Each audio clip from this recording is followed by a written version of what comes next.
안녕하세요. 살면서 누구에게나 사연 없는 법은 없다지만 저는 특히나 더 유별난 사연을 경험했습니다. 나처럼 억울하고 서럽고 서글픈 삶을 사는 사람이 또 있을까 싶을 만큼 저는 그렇게 힘든 시간들을 지나왔어요. 두 번 다시 있을 수도 없는 일이지만 또다시 경험하고 싶지 않은 기가 막힌 사연을 오늘 적어보려고 합니다. 저는 초등학교 5학년 때 아버지가 돌아가셨습니다. 심지어 늦둥이의 외동딸이었던 저는 그때부터 시작해 결혼 전까지 엄마와 둘이 서로만을 의지하며 살아왔어요. 저희 엄마는 홀로 저를 키워야 하는 상황에 정말 힘든 시간들을 보내오셨습니다. 식당 도우미에 청소부에 요양보호사 등 정말 다양한 일들을 하시면서 악착같이 절 대학교까지 보내가며 키우셨죠. 그런 엄마의 희생 때문에라도 저는 인생을 함부로 살 수 없었어요. 솔직히 사춘기 시절에는 엇나가고 싶은 마음도 있었지만 엄마를 생각해서 그러지 않았습니다. 저에게는 본인의 일생을 다 바쳐 절 키우고 있는 엄마가 너무나도 소중했거든요. 그렇게 엄마의 헌신적인 사랑과 제 노력의 결실로 저는 서울에 있는 명문대학교를 졸업할 수 있었고 회사도 나름 괜찮은 곳으로 들어가 엄마에게 효도하는 일만 남았다고 생각을 했었어요. 엄마도 그런 저를 무척이나 자랑스러워 하셨고 저도 더욱더 부끄럽지 않은 딸이 되기 위해 하루하루 악착같이 노력하며 살았습니다. 그리고 이런 저의 모습에 저희 회사 직원 중 한 명이 반했다며 다가오더라고요. 그 사람은 나름 회사 안에서도 착실하고 성실한 사람으로 평판이 나 있었고 얼굴은 그리 잘나진 않았어도 성품이 참 좋은 사람인 것 같아서 만나게 되었어요. 무엇보다 저희 엄마에게 너무너무 잘해주었거든요. 미숙아, 이번에 어머님 생신이시잖아. 우리 어머니 모시고 셋이 주말에 바람 쐬고 맛있는 거 먹고 올까? 어머, 정말? 그럼 정말 좋지. 우리 엄마 진짜 좋아하시겠다. 오빠, 정말 고마워. 우리 엄마까지 이렇게 다 챙겨주고. 아, 난 이게 무슨 복이야. 아유, 그런 생각하지 마. 너희 어머니면 내 어머니기도 한데 뭘. 나도 오빠네 어머니께 잘할게. 우리 엄마 모시듯 할게. 남자친구는 진심으로 저희 엄마를 대해주며 아들 노릇을 톡톡히 해주었어요. 때로는 집으로 와서 전등도 갈아주고 저녁도 같이 먹으며 시간을 보내곤 했고요. 그런 모습에서 이 사람이라면 평생을 함께해도 괜찮겠다라는 생각이 들어 결혼까지 결심을 하게 되었습니다. 남자친구의 어머니는 경상도 밀양에서 큰 식당을 하고 있었기 때문에 종종 가서 일손을 돕곤 했어요. 그때마다 나름 친절하게 대해주셔서 제 딴에는 나름 친해졌다고 생각을 했습니다. 그래서 결혼 후에도 서로 잘 맞춰가면서 행복한 결혼 생활을 할 수 있을 거라고 생각했고요. 하지만 그 생각은 결혼 후 완전히 산산조각 나듯 부서지고 말았네요. 남자친구와의 결혼을 결정하고 난 뒤 결혼 준비를 하는 과정까지는 괜찮았습니다. 저희 집은 제가 취직을 해서 조금씩 모은 돈으로만 결혼 비용을 대야 됐기 때문에 그렇게 넉넉하지는 않았어요. 하지만 큰 식당을 하며 돈을 거의 쓸어 모으듯 했던 시댁은 그래도 아들이 하는 결혼인데 아파트 한 채는 해줘야 하지 않겠냐며 서울 중심지에 있는 아파트를 하나 잡아주셨어요. 나머지 혼수는 제가 채웠는데 그마저도 좀 부족해서 또 대출도 조금씩 받아 해결을 했습니다. 그리고는 결혼식을 나름 잘 마무리 지을 수 있었고요. 결혼식장에서는 홀로 앉아 계시는 엄마의 모습을 보는데 어찌나 눈물이 나든지 원래는 식 당일날 신부가 너무 많이 울면 안 된다는데 저는 눈물을 주체할 수가 없어서 거의 온종일 울었네요.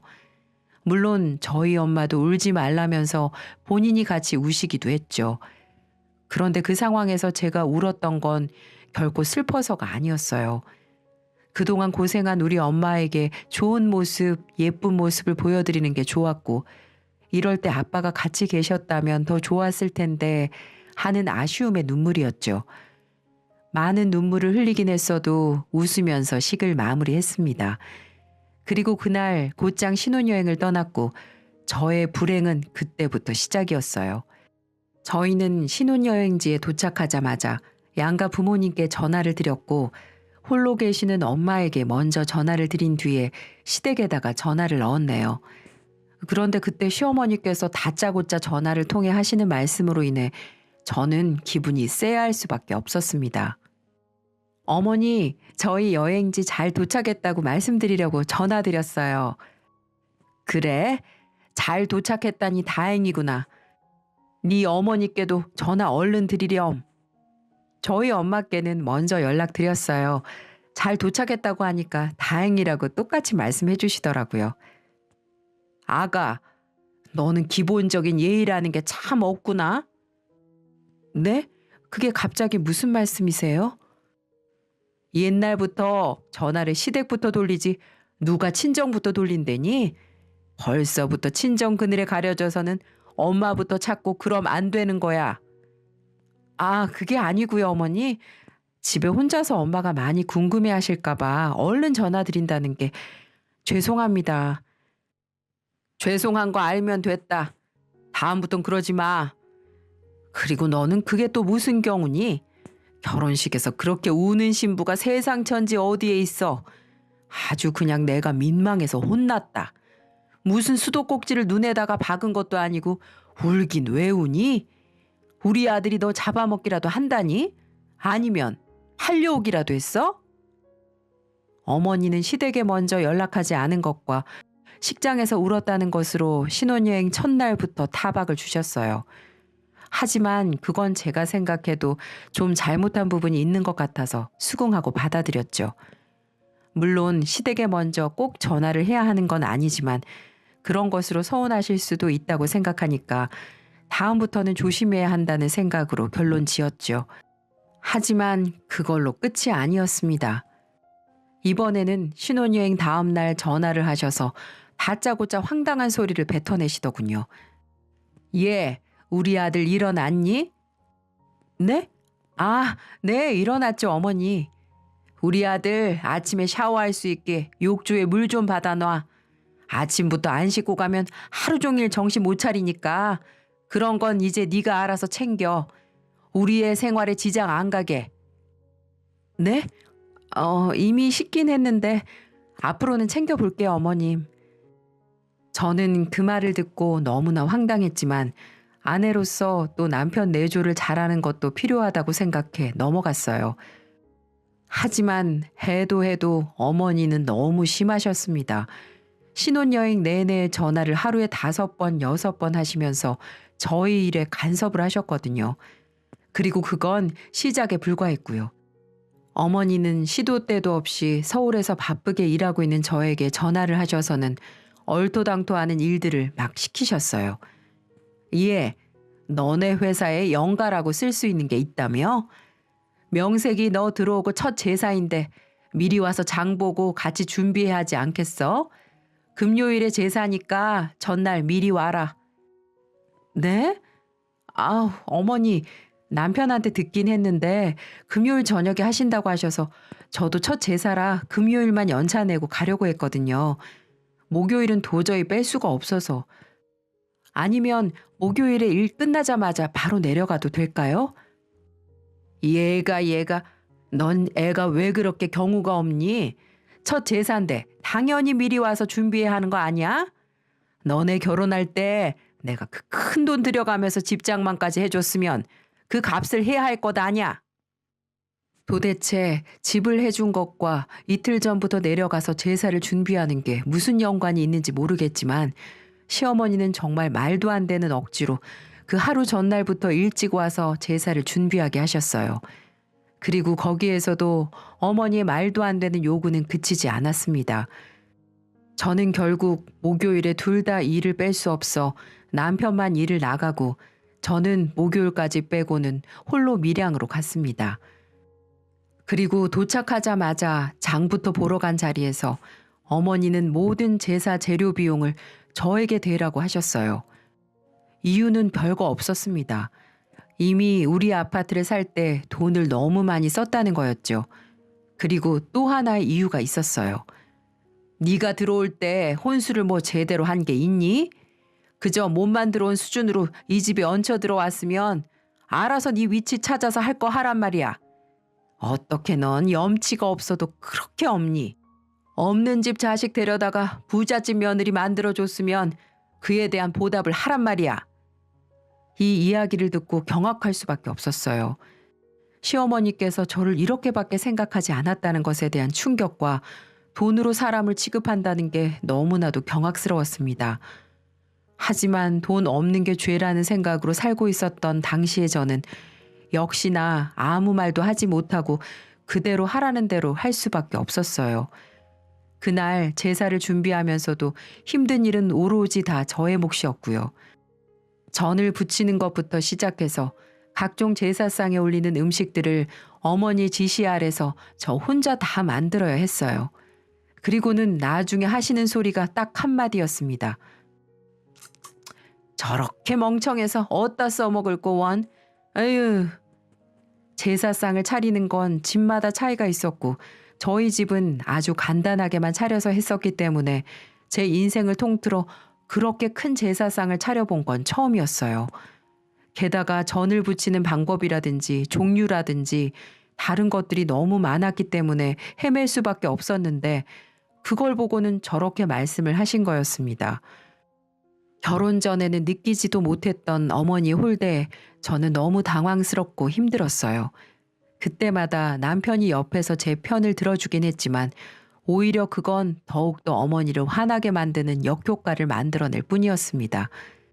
그래서 나중에는 제가 제발 가만히 있으라고 했어요. 제가 알아서 다 하겠다고.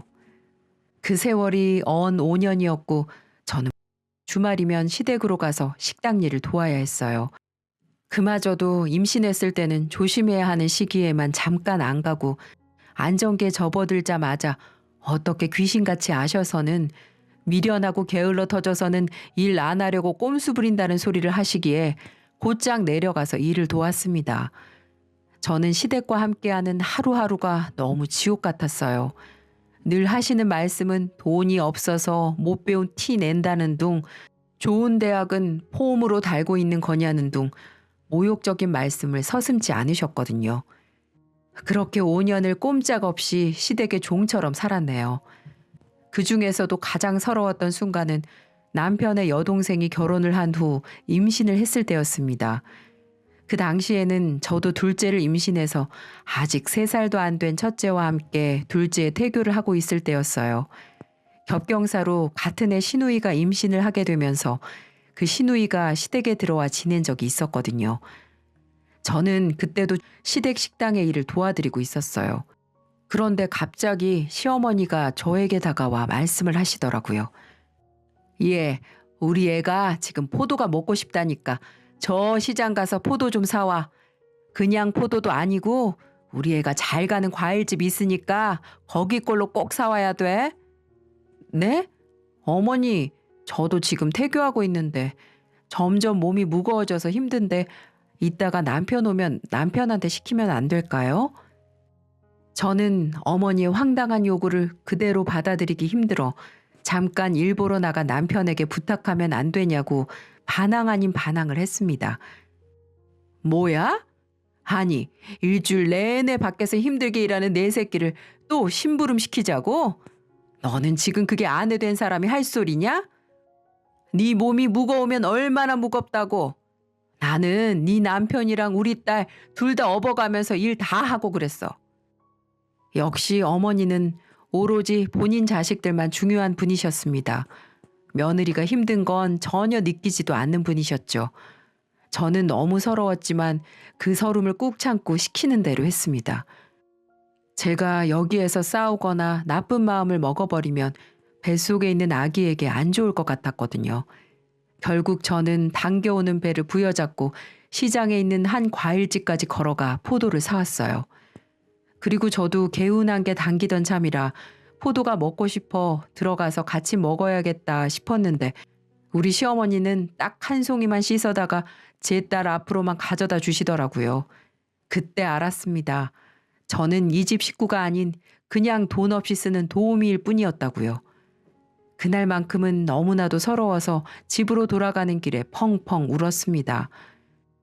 남편은 뒤늦게 그 사실을 알고 저에게 포도를 씻어다 주었지만 역시나 시어머니의 타박으로 저는 그 포도에 손도 못 댄 채로 저희 집으로 돌아오게 되었어요.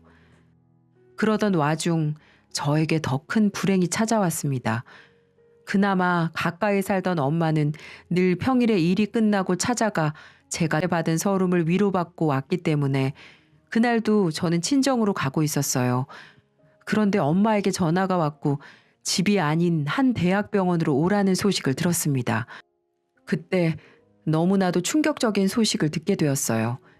엄마는 아무도 모르는 새 췌장암에 걸렸고 이미 너무나도 암이 전이 되어 손도 쓸 수 없는 상황이 되어버렸던 거죠. 그저 입원하고 조금이라도 암이 퍼지는 걸 막아서 생명을 연장시키는 것 외에 다른 방법이 없는 엄마는 그날로 입원을 하셨습니다. 그리고 저 역시도 그때 받은 충격으로 둘째를 잃었고 세상의 모든 희망이 다 사라지는 듯 했습니다. 저는 직장도 그만두고 엄마에게만 집중을 했어요. 평생을 나 때문에 힘들게 산 우리 엄마의 마지막 순간을 끝까지 함께 해주고 지켜주고 싶었거든요. 그래서 남편에게 이야기를 하고 일을 그만두었고 모든 시간을 엄마에게 할애를 했죠. 친정엄마는 병원에 계시면서도 날로 상태가 나빠지고 있었어요. 누구도 손써볼 수 없는 상황에서 제가 해줄 수 있는 일이라고는 매일 몸을 닦아주고 대소변을 받아주는 일뿐이었습니다. 하루하루 엄마를 잃게 될지 모른다는 생각에 눈물부터 나더군요. 아이를 잃었다는 슬픔보다 이게 훨씬 컸어요. 그리고 그때도 우리 시댁의 횡포는 계속되었고요. 제가 무지 거슬리고 싫었던 시어머니는 시도 때도 없이 전화를 해서 바가지를 긁었어요. 얘, 이번 주말에도 안 오니? 너 무슨 상전 모셔? 어떻게 된 애가 그 이후로 코빼기도 안 보인다니? 네 시누이 출산한 건 들었니? 축하한단 전화 한 통도 없고 원. 이래서 머리 검은 짐승은 거두는 게 아니라고 했는데 배은망덕하기 짝이 없다 얘. 나는 뱃속의 둘째도 잃고 이제는 엄마까지 잃게 생겼는데 저희 시어머니에게 그런 건 아무것도 아니었습니다. 오직 제 자식과 제 상황이 더 중요한 분이셨죠. 저는 따질 힘도 없이 죄송하다고 한마디 하고는 그대로 전화를 끊어버렸습니다. 어머니의 전화로 이루어지는 행포는 날이 갈수록 더 심해졌어요. 또 하루는 전화를 해서 저에게 당장 이번 주말에 무조건 내려오라고 하시더군요. 이번 주말에는 무조건 내려와. 무슨 엄마 간호해야 한다느니 그따위 핑계 대기만 해. 여태까지도 많이 봐준 줄 알아. 무슨 사람이 그렇게 쉽게 죽는 줄 아니? 뭐가 그렇게 겁이 나서 애처럼 엄마 옆에서 전전긍긍이야. 네 엄마도 지겨울 게다. 그러니까 잔말 말고 이번에 내려와서 김장해. 식당에서 쓸 거 500포기 해야 하니까 일찍이 내려와. 저는 어떠한 대답도 하지 못하고 제 할 말만 해버리고 끊어져 버린 전화기를 하염없이 바라봐야 했습니다. 이때는 정말 갈 수 없는 상황이었어요. 엄마의 상태는 점점 안 좋아졌고 이제는 하루에도 몇 번씩 의식을 잃어 오늘 내일 하고 있었거든요. 그래서 다시 용기를 내 어머니에게 전화를 드렸습니다. 어머님, 정말 죄송하지만 저 이번에도 못 가요. 엄마 지금 상황이 많이 안 좋아지셔서 병원에서도 마음의 준비하라고 그랬어요. 오늘 내일 보장 안 된다고요. 대신 남편 보내서 일 도우라고 할게요. 용돈도 같이 보내드릴 테니까 그걸로 김장하시는데 좀 보태시고요. 이런 망할 것이? 야, 너 도대체 생각이라는 게 있는 거니? 너 지금 일도 쉰다며? 어디서 우리 아들이 밖에 나가 힘들게 번 돈으로 유세야 유세는? 지금 그 병원비도 다 내 아들 지갑에서 나가는 건데 어디 시건방지게 용돈을 운운해. 필요 없고 네가 와. 이번만큼은 나도 절대 못 봐준다. 안 오면 알아서 해. 어머니는 그렇게 말씀하시고는 또다시 탁 전화를 끊어버리셨어요. 저는 정말 너무나 가고 싶지 않았지만 어쩔 수 없이 병원에 무슨 일 생기면 바로 연락을 달라고 이야기하고는 주말이 되어 내려가게 되었습니다. 어머니의 병상을 지키지 못해 한참을 집중하지 못하다 보니 그날도 무지 혼나며 김장을 했네요. 힘들게 쓴소리 들어가며 500포기 김장을 다 마친 다음 날 부랴부랴 서울로 올라가려고 짐을 싸는 중 병원으로부터 전화가 왔습니다. 그리고 저는 그 순간 정말 세상이 무너져 버리는 기분을 맛보아야 했습니다. 바로 어머니의 사망 소식이었죠. 저는 그때부터는 아무것도 할 수가 없었습니다. 온몸이 떨리고 엄마의 임종을 끝까지 지켜내지 못했다는 죄책감과 미안함, 엄마에 대한 그리움으로 미쳐버리기 일보 직전이었거든요. 그리고 시댁에 대한 증오심이 불타올랐습니다. 어머님, 제가 이 집 며느리예요? 종이에요? 아니면 도움이에요? 왜 자꾸 절 이용해 먹으려고 하는 건데요? 안 그래도 힘들어 죽겠는데 왜 사람 피를 말리려고 하는 거냐고요? 제가 우스우세요? 계속 어머님 말씀에 네네 하고 들어주니까 웃음냐고요? 제가 지금껏 5년 동안 왜 참고 살았는지 아세요? 어머님 아들이 제가 어머님한테 구박받을 때마다 어머님 대신에 사과하고 내가 도저히 참지 못하고 이혼하자고 했을 때도 울면서 지켜줬기 때문이에요. 전 지금까지 그걸 버티고 살았다고요. 어머님이 절 힘들게 하실 때마다 어머님 아들은 누구보다 더 힘들어한 사람 중에 한 사람이었다고요. 정말 해도 해도 너무하네요. 한 번만 더 아무리 며느리라도 무례하게 행동하신다면 더 이상은 참지 못합니다. 아시겠어요? 하고 마음속에 담아두었던 얘기들을 다 꺼냈습니다. 완전히 사람이 미쳐버리면 광기가 올라온다는 게 바로 이런 경우를 두고 하는 말인가 싶더라고요. 그리고 식당에서 일하는 직원 중 한 명이 제게 시어머니에 대한 놀라운 사실을 폭로해 주었습니다. 그분은 중국 동포였는데 시어머니에게 온갖 갑질을 당하면서 시어머니 때문에 항상 괴로워하던 분이셨거든요.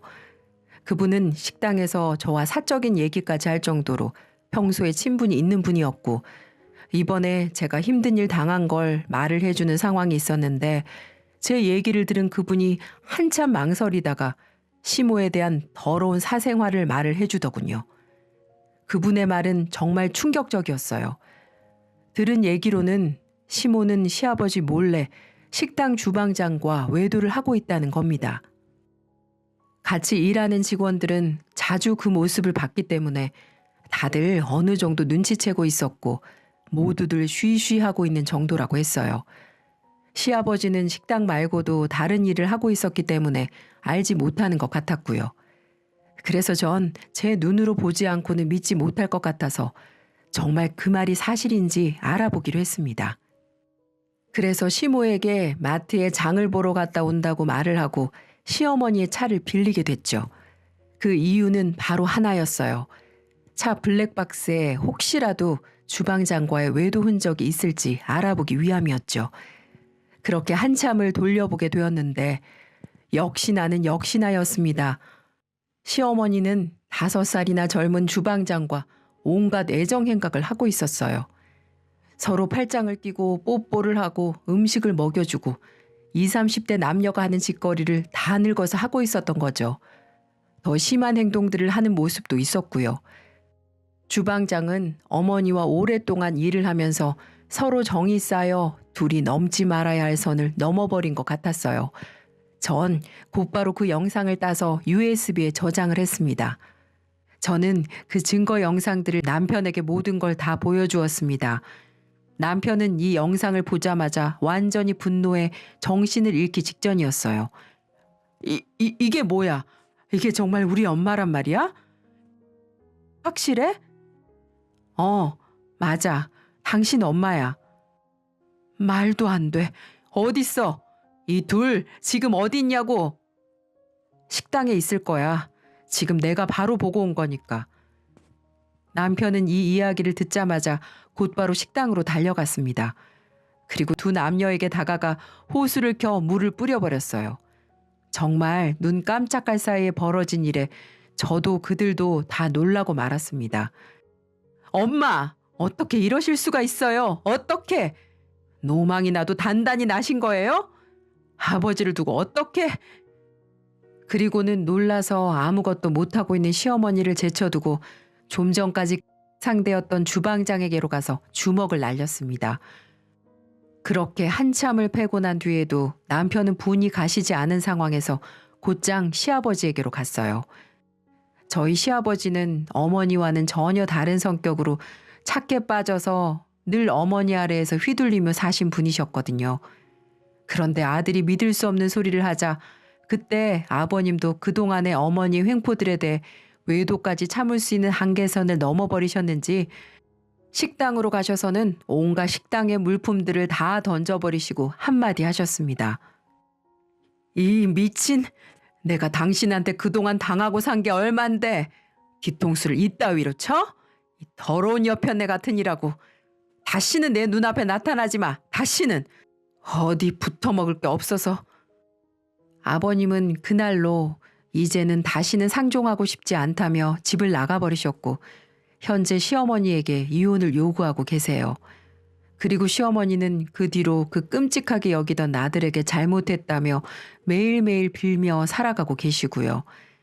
그렇게 파국을 맞이한 시어머니는 아들에게도 남편에게도 며느리에게도 용서받지 못한 채 외롭게 살고 계십니다. 같이 바람을 핀 주방장은 멀리 다른 곳으로 떠났다고 하더군요. 결국 이 세상에 남은 사람은 시어머니 단 한 사람뿐인 거죠. 시어머니가 옳게 사셨으면 일어나지 않아도 될 일들이니까요. 남편도 진작에 어머니에 대해 더 칼같이 끊어주지 못해 미안했다며 매일을 저에게 사과하고 있네요. 그래도 저는 시어머니 복은 없었어도 남편 복은 있어서 아직까지 가정을 잘 이어나가고 있습니다. 제가 시어머니를 용서할 수 있을지 모르겠지만 용서를 하게 되더라도 정말 오래 걸릴 것 같아요. 그동안 쌓였던 게 쉽게 풀어지지 않는 걸 보니 제가 정말 많이 힘들긴 힘들었나 봅니다. 정말 제가 바보같이 살았던 것 같아요. 어릴 적 가족이라는 두 글자가 그리워 이 가족을 절대 깨고 싶지 않아 남편 하나 믿고 참고 버티며 살아왔는데 친정엄마를 이렇게 허망하게 보내고 나니 제가 참 바보같이 살았던 것 같아요. 생각해보니 저도 한 아이의 엄마더라고요. 이제는 인생을 떳떳하게 다시는 바보같이 살지 않으려고 합니다. 한 번뿐인 인생 후회 없이 살고 싶어요. 여러분도 저처럼 바보같이 당하고만 사시지 마세요.